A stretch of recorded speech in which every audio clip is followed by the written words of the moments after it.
Bismillahirrahmanirrahim.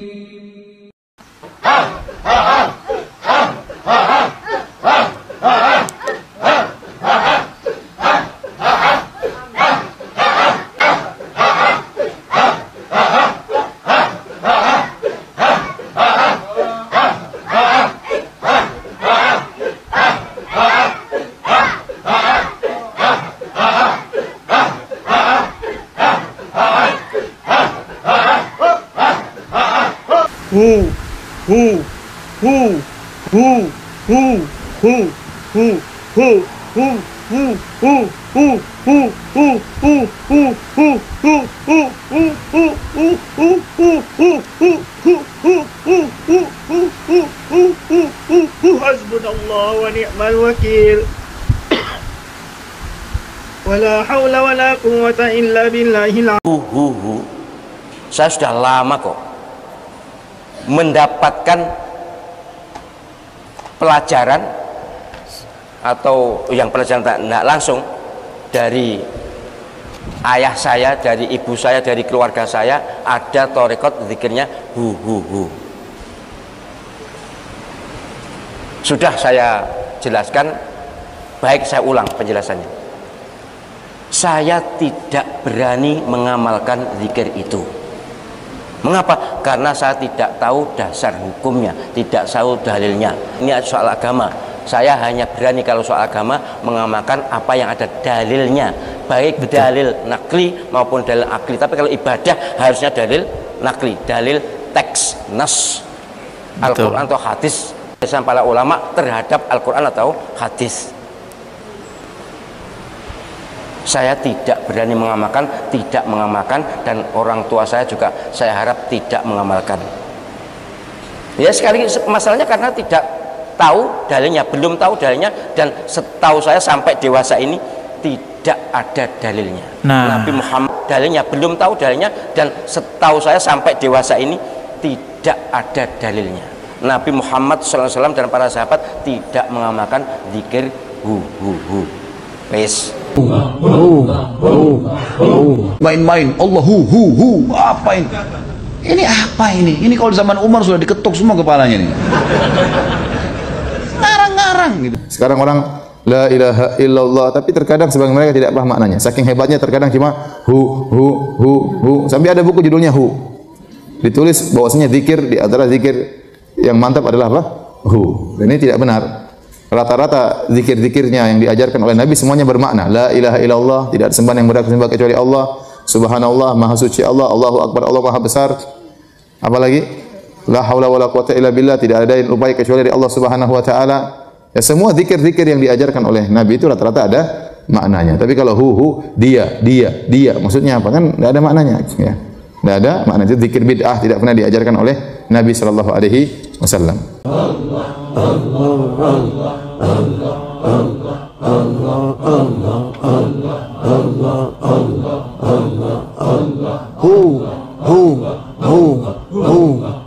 Kita ingin mengajak orang kepada kebaikan, mengajak orang kepada kebenaran, mengajak orang ke sorga. Karena kalimat ini, kalimat la ilaha illallah, miftahul jannah, pintu sorga.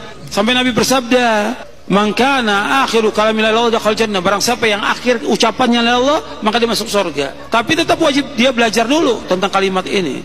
Dia pahami dulu kalimat ini, dia amalkan kalimat ini, dia yakini, baru dia akan masuk surga. Jadi bukan sekedar mengucapkan. Banyak umat Islam mengucapkan kalimat ini nggak paham tentang isinya. Banyak ucapan ini, bahkan ada yang mengucapkan sambil zikir dengan geleng-geleng kepala ribuan kali. Nggak ada contoh dari Nabi SAW. Nggak cukup itu, setan menggoda dia. Kalau itu untuk orang awam, la ilaha illallah. Kalau buat kamu udah tinggi makomnya, Allah. Setan bisikin lagi. Kalau Allah untuk orang yang di bawah itu nggak cukup. Kalau udah tinggi derajatnya, hu. Ada nggak seperti itu? Ini godaan dari syaitan. Karena nggak ada zikir dengan lafaz Allah, nggak ada zikir dengan lafaz hu, nggak ada. Yang ada sempurna la ilaha illallah. Afdalu dzikri la ilaha illallah. Seutama-utama zikir la ilaha illallah. Tapi dia harus paham kalimat ini. Kalimat ini bagus kita ucapkan. Bahkan Nabi menganjurkan kita membaca kalimat la ilaha illallah wahdahu la syarikalah lahul mulku wal hamdu wa ala kulli syai'in qadir dalam sehari, pagi 100, sore 100. Bahkan kalimat ini kalimat yang terbaik yang dibaca ketika orang berada di Arafah. Khairud du'a doa yaumi Arafah wa khairu ma qultu ana wan nabiyuna qabli la ilaha illallah wahdahu la syarikalah lahul mulku wal hamdu wa ala kulli syai'in qadir. Sebaik doa di hari Arafah, ketika orang berada di Arafah, dan sebaik-baik yang aku ucapkan dan para nabi sebelumku mengucapkan kalimat la ilaha illallah wahdahu la syarikalah lahul mulku wal hamdu wa ala kulli syai'in qadir. Maka antum biasakan mengucapkan kalimat ini. Kemudian model bid'ah yang ketiga, perhatikan situ halaman 17. Pengurangan ibadah yang disyariatkan. Jadi sudah ada zikir yang disyariatkan, ibadah yang disyariatkan namun dikurangi. Seperti berzikir dengan hanya lafal Allah.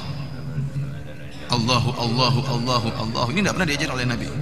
Semua zikir-zikir Nabi itu bermakna. Allahu Akbar, jelas maknanya. Allah Maha Besar. Subhanallah, artinya Maha Suci Allah. Semua zikir Nabi, la ilaha illallah. Tidak ada sembahan yang berhak disembah kecuali Allah Subhanahu wa taala. La haula wala quwwata illa billah. Tidak ada daya dan upaya kecuali dari Allah Subhanahu wa taala. Semua zikir Nabi bermakna. Lantas kalau orang Allah Allah Allah Allah, maksudnya apa? Allah kenapa? Tidak ada maknanya. Allahu Akbar atau Allahu Somad atau Allah apa? Sehingga kalau kita istilahnya rangkaian kalimatnya tidak lengkap. Kalau misalnya kan, kalau kita kan misalnya Budi pergi ke pasar, ada subjek, ada predikat. Ini subjek saja terus maksudnya apa? Allah. Allah kenapa? Tapi kalau zikir-zikir yang benar, Allahu Akbar, Allah Maha Besar. Misalnya, Allahu A'zam, Allah Maha Agung. Misalnya, Subhanallah, Allah Maha Suci. Contohnya tadi, la ilaha illallah, tidak ada sembahan yang berhak disembah kecuali Allah Subhanahu wa taala. Yang lebih parah lagi, Allahnya diringkas lagi jadinya hu. Sampai Ibnu Arabi menulis sebuah buku judulnya Hu. Ini ngaco seperti ini. Sehingga mereka berzikir hu. Apa maksudnya hu ini? Ini tidak pernah dicontoh oleh Nabi SAW dan tidak pernah dicontoh oleh para sahabat. Oleh karenanya ini merupakan bid'ah dengan modifikasi zikir yang sudah ada diringkas atau dikurangi. Jadilah hasil pengurangan ini adalah modifikasi ibadah yang baru, jadilah dia bid'ah. Alhamdulillah wassalatu wassalamu ala rasulillah amma ba'd. Segala puji hanya milik Allah Subhanahu wa taala, Rabb semesta alam. Salawat dan salam mudah-mudahan tercurah bagi junjungan kita Nabi Allah Nabi Muhammad sallallahu alaihi wasallam. Kaum muslimin rahimani rahimakumullah. Kita sebagai hamba Allah Subhanahu wa taala wajib taat kepada Allah Subhanahu wa taala dengan menjalankan semua perintah Allah dan menjauhi semua larangannya sesuai dengan pengertian takwa. Dan oleh karena itu wajib bagi kita semua untuk selalu bertaubat kepada Allah Subhanahu wa taala dan selalu beristighfar minimal dalam sehari, yaitu 70 kali sampai 100. Kaum muslimin rahimani rahimakumullah, kita sebagai hamba Allah Subhanahu wa taala wajib untuk taat kepada Allah Subhanahu wa taala, yaitu dengan melaksanakan semua ibadah karena Allah, ikhlas karena Allah Subhanahu wa taala. Sebagaimana firman Allah di dalam Quran surat Al-Bayyinah ayat 5. Wa ma umiru illa liya'budullaha mukhlishina lahuddin hunafa. Dan kita juga wajib untuk ittiba atau beribadah sesuai dengan petunjuk Rasulullah sallallahu alaihi wasallam. Qul in kuntum tuhibbunallaha fattabi'uni yuhibbukumullah wa yaghfir lakum dzunubakum. Wallahu ghafurur rahim. Quran surat Ali Imran ayat 31. Dan semua ibadah yang kita lakukan harus berdasarkan dalil harus sesuai dengan perintah Allah dan harus sesuai dengan petunjuk Rasulullah Shallallahu Alaihi Wasallam. Karena yang namanya ibadah, yang namanya perintah, pasti ada dalilnya, pasti ada keterangannya. Apapun bentuk ibadah yang kita lakukan di dalam kehidupan keseharian, tentunya mengharapkan pahala di sisi Allah Subhanahu wa Ta'ala. Buat apa kita capek-capek melakukan suatu ibadah kalau tidak ada dasarnya? Yang dikhawatirkan amalan tersebut, ibadah tersebut tidak ada pahalanya di sisi Allah Subhanahu wa Ta'ala.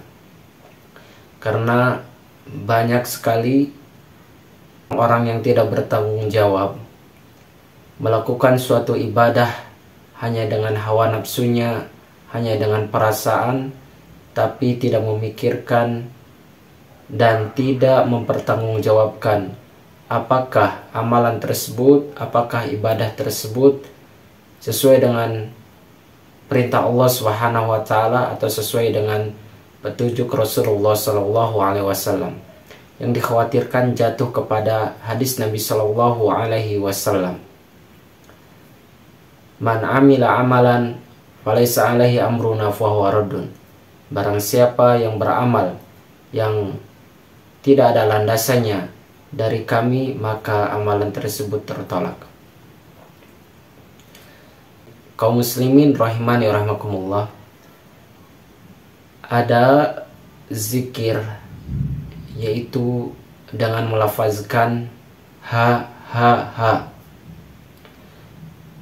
dan juga zikir yang dilafazkan dengan hu hu hu tanpa digabungkan dengan kalimat lain.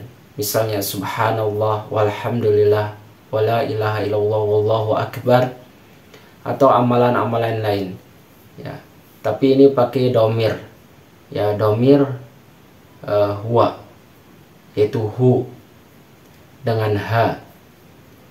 Dan biasanya ya zikir seperti ini banyak dilakukan oleh orang-orang tasawuf, yaitu orang-orang sufi. Apakah zikir tersebut sesuai dengan perintah Allah dan sesuai dengan petunjuk Rasulullah Sallallahu Alaihi Wasallam?